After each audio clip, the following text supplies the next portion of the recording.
कैसे हैं आप लोग। आज हम थोड़ा डिस्कस करेंगे ग्लोबल मनी सप्लाई के बारे में, क्योंकि उसका डायरेक्ट लिंक्ड है हमारी क्रिप्टो मार्केट के साथ और तमाम रिस्क एसेट्स के साथ। इस वक्त बिटकॉइन 1,02,000 पे ट्रेड कर रहा है, और अगर हम ये एग्जैक्ट मार्क देखें जो मैंने ब्लैक लाइन लगाई है, ये वो लाइन थी जहाँ से कोविड के बाद से एक पंप शुरू हुआ था, और हमें दिखेगा कि उस वक्त $3,000 तक प्राइस पहुँच चुकी थी। लेकिन उसके बाद जब एक पंप आया तो ऐसा ख़तरनाक पंप आया कि आज 4 साल में $1,02,000 पे मौजूद है, और अभी भी ये रुक नहीं रही है प्राइस।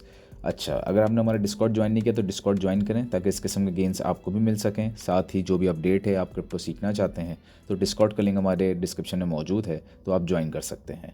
अच्छा, हम दोबारा चलते हैं और बात करते हैं M2 मनी सप्लाई पे। सबसे पहले हम चलते हैं चार्ट पे, और अगर हम चार्ट पे देखें तो इस वक्त आपको नज़र आएगा कि ये चार्ट अगर हम कंपेयर करें 1960 उससे पहले भी अगर हम ले जाएँ तो हमें नज़र आएगा कि मनी सप्लाई जो थी वो कॉन्स्टेंट थी, और चेंज भी आया तो थोड़ा बहुत। लेकिन एग्जैक्ट 1970 से, जो मैं पहले भी अपनी वीडियोस में डिस्कस कर चुका हूँ बहुत बार, एक पंप आया क्योंकि गोल्ड स्टैंडर्ड को हटा दिया गया था, और उसके बाद ये ख़तरनाक पंप आया, और आपको नज़र आ रहा है ग्लोबल मनी सप्लाई कितनी तेज़ी से शूट हुई है।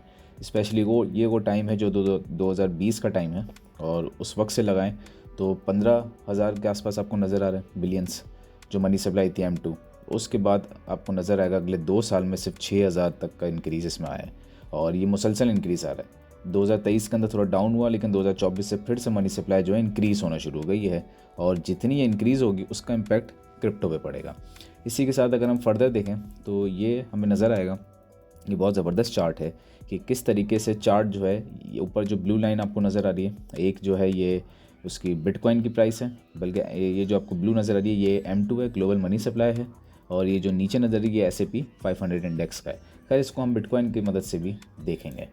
इसी के साथ चाइना जो है वो भी तकरीबन हमें नज़र आएगा $1 ट्रिलियन का। चाइना ने अनाउंसमेंट की थी पिछले साल, और चाइना जो है वो $1.4 ट्रिलियन इसे एक तरीके से इंजेक्ट करने जा रहा है, और इसका भी काफ़ी पैसा बिटकॉइन में आएगा। और क्या इसकी रियलिटी है कि वो अपनी GDP की ग्रोथ वगैरह डिफरेंट चीज़ों को देखते हुए इन्होंने भी मनी सप्लाई इंक्रीज़ करने का सोचा है, और US भी मनी सप्लाई अपनी इंक्रीज़ कर रहा है। और इसी के साथ ये न्यूज़ भी हमें मिली थी, नवंबर की है 2024 की, कि $20 ट्रिलियन जो मनी सप्लाई का है, ये नया $20 ट्रिलियन ग्लोबल मार्केट्स में आ रहा है 2025 में, पूरी दुनिया की ग्लोबल मार्केट। और इसमें से जो $2 ट्रिलियन है वो स्ट्रेट अवे रिस्क एसेट की तरफ जाने के चांसेस है 10%। अब जब ये $2 ट्रिलियन बिटकॉइन या अदर एल्ट कॉइन्स में आएगा तो एल्ट कॉइन्स शूट करेंगे, जिस तरह भी आपको ये ब्लीड करते हुए नज़र आ रहे हैं, ये सारा किस्सा ख़त्म हो जाएगा। लेकिन ये कब आएगा? यकीनन 2025 में आहिस्ता आहिस्ता ये पैसा इंजेक्ट होना शुरू होगा। इसी के साथ अगर हम मज़ीद देखें तो हमें नज़र आएगा कि M2 मनी सप्लाई क्या है। इस पर हम पहले भी डिस्कस कर चुके हैं। M2 मनी सप्लाई, जिसके अंदर M1 मनी सप्लाई ऐड हो जाती है। आपकी M1 होती है जिसमें आपके कॉइन्स, आपके बिल्स, बैंक के जो रिज़र्व्स हैं, और जो डिमांड डिपॉजिट्स वगैरह हैं। डिमांड डिपॉजिट्स वो होते हैं जैसे कि क्रेडिट कार्ड है आपका, आप कहीं पे शॉपिंग करते हैं और क्रेडिट कार्ड से पेमेंट करते हैं, तो उसके बदले में आपको पैसे मिल जाते हैं या आपकी पेमेंट हो जाती है, तो वो डिमांड डिपॉजिट होता है, ऑन डिमांड आपको मिल जाता है। अच्छा, दूसरी होती है M2 होती है जो कि जिसमें फ़िज़िकल करेंसी इंक्लूडेड होती है जो सर्कुलेशन में मौजूद है। जो भी फ़िज़िकल करेंसी इन सर्कुलेशन है वो काउंट होती है M2 में। M1 की तमाम चीज़ें इसमें ऐड होती हैं। इसके अलावा सेविंग्स, आपकी सर्टिफिकेट्स ऑफ डिपॉजिट्स, और मनी मार्केट के फंड्स, और टाइम डिपॉजिट्स भी इसमें आते हैं। इसका मतलब है कि M2 मनी सप्लाई जब इंक्रीज़ होती है तो हाई चांसेस होते हैं कि इसका जो बहुत बड़ा प्रोपोर्शन है वो आएगा रिस्केर एसेट्स की तरफ। और जब रिस्केर एसेट्स आएगा तो उसमें स्टॉक्स और क्रिप्टो टॉप पे, क्रिप्टो सबसे ज़्यादा टॉप पे आ जाता है। तो इसका मतलब जब भी M2 मनी सप्लाई इंक्रीज़ होगी, पैसा क्रिप्टो में आएगा। ये हमें नज़र आएगा। इसका एक इलस्ट्रेशन देखते हैं।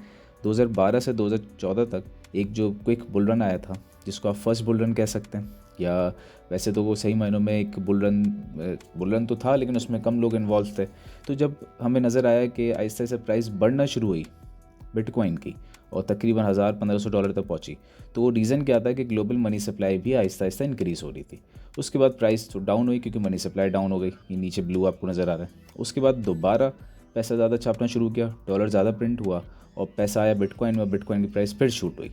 फिर इन्होंने मनी प्रिंटिंग कम करी, क्वान्टिटेटिव ईजी की तरफ गए और क्वान्टिटेटिव टाइटनिंग की तरफ गए, और आहिस्ता आहिस्ता आपको नज़र आया कि ये नीचे की तरफ आ गई, यानी कि प्राइस एक तरीके से बेयर मार्केट आ गई। फिर कोविड के बाद इन्होंने जैसे ही शूट किया नोट प्रिंटिंग को, नोट छापना, और उसके बाद हमें नज़र आया कि प्राइस फिर से बूस्ट हो गई और एक बुल रन आया। फिर इन्होंने जब देखा कि काफ़ी नोट छाप दिए, फिर इन्होंने ज़रा इसे इसमें कमी की, तो फिर आपको नज़र आया कि बेयर मार्केट आ गई। और अब फिर हमें ये इंडिकेशंस मिल रही हैं कि मनी सप्लाई कंटिन्यूसली इंक्रीज़ हो रही है, 2024 के पूरे साल में इंक्रीज़ हुई है, जिसकी वजह से हमें ये बुल मार्केट की तरफ जाती हुई चीज़ें नज़र आएँ। तो इसका मतलब जैसे जैसे मनी सप्लाई बढ़ेगी, स्पेशली M2, तो पैसा कहाँ पे आएगा? रिस्क एसेट्स में आएगा। अब हम ज़रा चार्ट को भी एक नज़र देखते हैं, चार्ट पे चलते हैं और स्ट्रेट अवे अगर आप यहाँ पे जाएंगे तो सिंपल ट्रेडिंग व्यू पे ये ऑल पे जाएं और यहाँ पे लिखें ग्लोबल मनी सप्लाई और M2 वैसे खुद ब खुद ही आ जाएगा उसके पास, और ये आपको नज़र आ जाएगा हर मुल्क की मनी सप्लाई आप यहाँ से देख सकते हैं। ठीक है, हम चाइना से स्टार्ट करते हैं ज़रा। चाइना को अगर हम देखें, ये मंथली टाइम फ्रेम पे मैंने खोला हुआ है, तो हमें नज़र आएगा कि चाइना की जो मनी सप्लाई है वो कितनी तेज़ी से शूट हुई है, और स्पेशली कब से शूट होना शुरू हुई है। अगर प्रॉपर्ली देखें तो 2001 के बाद से, तो हमें नज़र आएगा।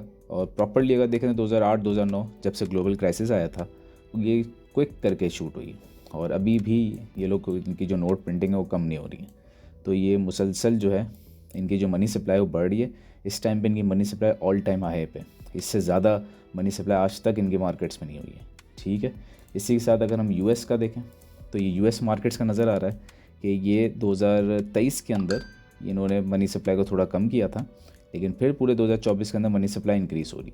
और ये वो पॉइंट है जहाँ पे ट्रम्प आ चुका है, और अब ट्रम्प जो है वो आपको पता है क्रिप्टो प्रेसिडेंट के नाम से बड़ा मशहूर है, और पूरे चांसेस है कि अब होगा क्या कि ट्रम्प एडमिनिस्ट्रेशन जो है वो इस तरफ जाएगी कि वो नोट ज़्यादा छापेंगे, और जब वो मनी प्रिंटिंग करेंगे तो ये आपको यूं करता हुआ शूट नज़र आएगा, और जितना शूट करेगा उतना पैसा आपका आएगा क्रिप्टो के अंदर, और जब क्रिप्टो के अंदर ये पैसा आना शुरू होगा तो क्रिप्टो के अंदर पम्प्स नज़र आएंगे बड़े बड़े। तो ये एक इसका मनी सप्लाई का फ़ायदा है इसको देखने का, कि जैसे ही ये मनी सप्लाई प्रिंटिंग ज़्यादा होगी तो उसका पैसा जो है वो क्रिप्टो में आना शुरू होगा। सेकेंडली, इसका फ़ायदा है शॉर्ट टर्म, क्रिप्टो से आप कमा सकते हैं, इन्वेस्टमेंट करें, आप बहुत अच्छा अर्न कर सकते हैं।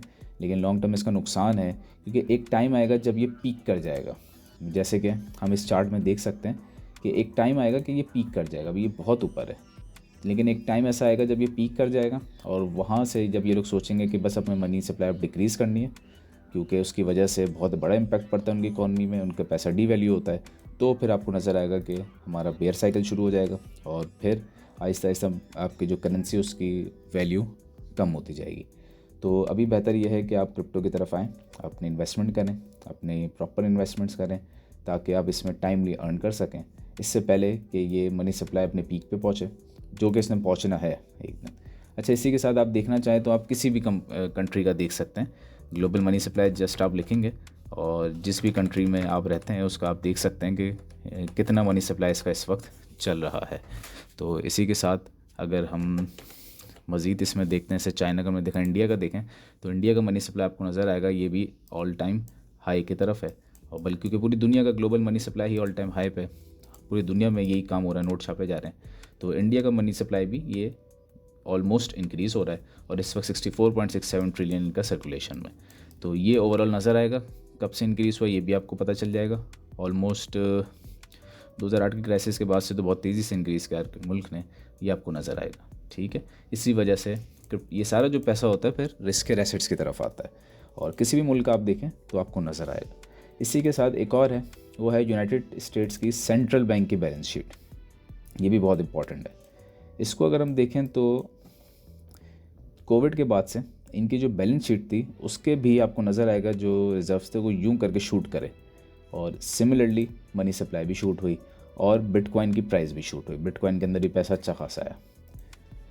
2023 से इनका जो रिजर्व्स थे वो थोड़े से हमें नज़र आए, थोड़े से कम होना शुरू हुए, डिक्लाइन की तरफ आपको नज़र आ रहा है। लेकिन अब जो है यहाँ पे एक स्टेबिलिटी है, और यहाँ पे जब नोट प्रिंटिंग होगी तो उम्मीद है कि ये भी इंक्रीज़ होते हुए नज़र आएंगे। तो यहाँ पे अब थोड़ा सा हमें चेंजेस को देखना पड़ेगा, और ये सारी वो चीज़ें हैं जो आपको स्ट्रेट अवे काम आएंगी। एक चीज़ याद रखें, जितनी मनी प्रिंटिंग होती जाएगी उतनी गोल्ड और सिल्वर की प्राइसेस भी बढ़ती जाएंगी, और इनकी प्राइसेस अब रुकने वाली नहीं है, इनकी प्राइसेस भी आपको साथ साथ बढ़ती हुई नज़र आएगी। तो ये भी बहुत अच्छी इन्वेस्टमेंट अपॉर्चुनिटीज़ हैं। लेकिन फ़िलहाल अगर आप चाहते हैं कम टाइम में अच्छे पैसे अर्न करना, तो क्रिप्टो बहुत अच्छा है। जहाँ तक बात है बिटकॉइन की, तो बिटकॉइन का क्या फ्यूचर है, इस पर आपको एक वीडियो मिलेगी कल, और उसको डिटेल में देखिएगा, क्योंकि हो सकता है यूएस अपने रिज़र्व में बिटकॉइन को ऐड ना करें। इसके भी चांसेस हैं। जो बहुत से रिपब्लिकन सेनेटर्स हैं और उनके जो आने वाले मिनिस्ट्रीज़ में पार्ट होंगे बहुत इंपॉर्टेंट, उनकी कुछ इंडिकेशंस हैं कि वो बिटकॉइन को शायद ऐड ना करें, करें तो कम परसेंटेज करें। तो इन चीज़ों को हमें देखना पड़ेगा। और इसी के साथ जब हम देखेंगे कि आहिस्ता आहिस्ता बिटकॉइन से डीलिंक होकर इथेरियम की तरफ जो है मार्केट जाएगी, हमारे जो इन्वेस्टर्स हैं वो आहिस्ता आहिस्ता इथेरियम की तरफ आ रहे हैं, और इथेरियम की प्राइस आने वाले दिनों में बहुत शूट करने वाली है। और ये ट्रेंड लाइन हमने बहुत दिनों पहले मार्क की थी।